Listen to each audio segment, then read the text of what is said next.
bidang geologi kita tahu saat ini. Para ahli geologi memberitahu kita kalau radius bumi kira-kira 3.750 mil. Dan lapisan yang lebih dalam, panas dan cair. Dan tidak mungkin ada kehidupan di sana. Dan bagian permukaan bumi di mana kita sekarang hidup sangat tipis, 1-30 mil. Namun, sebagian besar, antara 1 hingga 30 mil. Dan kemungkinan besar, lapisan permukaan bumi ini akan mengalami goncangan. Ini disebabkan fenomena lipatan yang menaikkan deret pegunungan yang memberikan stabilitas bagi bumi. Dan Quran menyebutkannya dalam surat Naba 78 ayat 6-7. Kami telah menciptakan bumi sebagai suatu permukaan yang luas dan gunung-gunungnya sebagai tiang. Quran tidak mengatakan gunung menjulang tinggi seperti tiang. Gunung adalah tiang. Autat dalam bahasa Arab berarti tiang atau pasak tenda. Saat ini kita tahu, dalam ilmu geologi sekarang, gunung memiliki akar-akar yang dalam. Ini diketahui pada paruh kedua abad ke-19. Dan bagian luar yang kita lihat pada gunung, hanya presentase kecilnya saja. Bagian yang tidak kelihatan, mirip seperti tiang yang ditancapkan ke tanah. Yang Anda lihat itu hanya puncaknya saja, yang lebih besar di dalam tanah. Mirip seperti puncak gunung es. Kita hanya dapat melihat bagian atas. 90%-nya berada di bawah air. Quran mengatakan, surat Ghosiyah 88 ayat 19. Surat Naziat 79 ayat 32. Wal jibala arsaha, kami telah membuat gunung-gunung berdiri tegak di bumi. Membuat gunung-gunung berdiri tegak di bumi.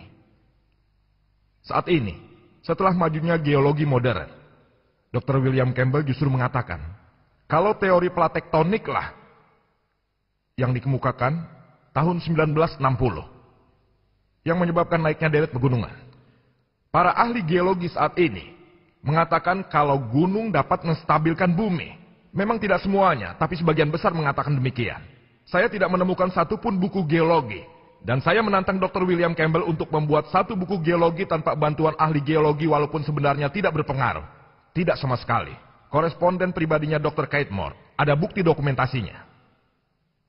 Dan jika Anda membaca buku The Earth yang dijadikan rujukan oleh hampir semua universitas di bidang geologi, salah satu penulisnya bernama Dr. Frank Friis, yang merupakan penasihat mantan Presiden Amerika Jimmy Carter, dan juga Rektor Academy of Science Amerika. Dia menulis, dalam bukunya, gunung merupakan irisan yang memiliki akar kuat di bawahnya. Dan dia mengatakan, fungsi gunung adalah menstabilkan bumi. Quran mengatakan, dalam surat Al-Anbiya, surat ke-21 ayat 31, surat Luqman 31 ayat 10, dan surat An-Nahl 16 ayat 15, bahwa kami telah membuat gunung-gunung berdiri tegak di bumi. Kalau tidak, gunung-gunung itu akan goncang bersamamu. Fungsi gunung dalam Al-Quran dikatakan untuk melindungi bumi dari goncangan. Quran tidak pernah mengatakan gunung mencegah gempa bumi. Dr. William Campbell mengatakan, dia menulis dalam bukunya, banyak gempa bumi terjadi di pegunungan, dan gunung-gununglah yang menjadi penyebabnya. Perlu digarisbawahi, Quran tidak pernah mengatakan kalau gunung mencegah gempa bumi. Bahasa Arab untuk gempa bumi, Dr. William Campbell mengerti bahasa Arab, zilzal atau zalzalah. Namun kata yang digunakan dalam 3 ayat 1 tersebut adalah tamidah. Tamidah artinya menggoncang, menggoyang, mengayun. Dan Al-Quran menyebutkan dalam surat Luqman 31 ayat 10. Surat An-Nahl 16 ayat 15. Kami telah membuat gunung berdiri tegak di bumi agar tidak menggoncangmu. Tamidah bikumlah, yang artinya menggoncangmu. Dan ini menunjukkan jika gunung-gunung tidak ada, bahkan jika kamu berjalan, jika kamu bergerak, bumi akan bergerak bersamamu. Jika kamu bergoyang, bumi juga akan bergoyang denganmu. Kita semua tahu ketika kita berjalan di bumi, bumi tidak bergoncang. Dan alasannya adalah, menurut Dr. Frank Friis dan Dr. Nazat dari Saudi Arabia, yang menulis sebuah buku lengkap tentang konsep geologi dalam Quran, menjawab hampir semua hal yang dikatakan Dr. William Campbell dengan detail. Dan Dr. William Campbell dalam bukunya menulis, jika gunung mencegah bumi dari goncangan, lalu mengapa terjadi gempa di daerah pegunungan?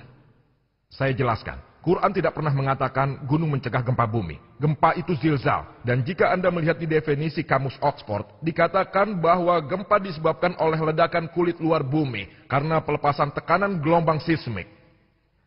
Karena retaknya bagian dalam batu atau karena reaksi vulkanik.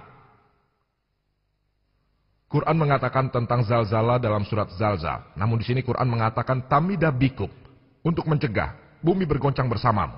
Dan sebagai jawaban atas pernyataan tersebut, jika gunung-gunung mencegah gempa bumi, mengapa terjadi gempa di daerah pegunungan? Jawabannya ialah, jika saya katakan, dokter mencegah penyakit pada manusia, lalu seseorang akan berpendapat lain. Jika dokter mencegah penyakit pada manusia, lalu mengapa ada lebih banyak orang sakit di rumah sakit, padahal ada banyak dokter di rumah sakit, sementara di rumah kita tidak ada dokter sama sekali?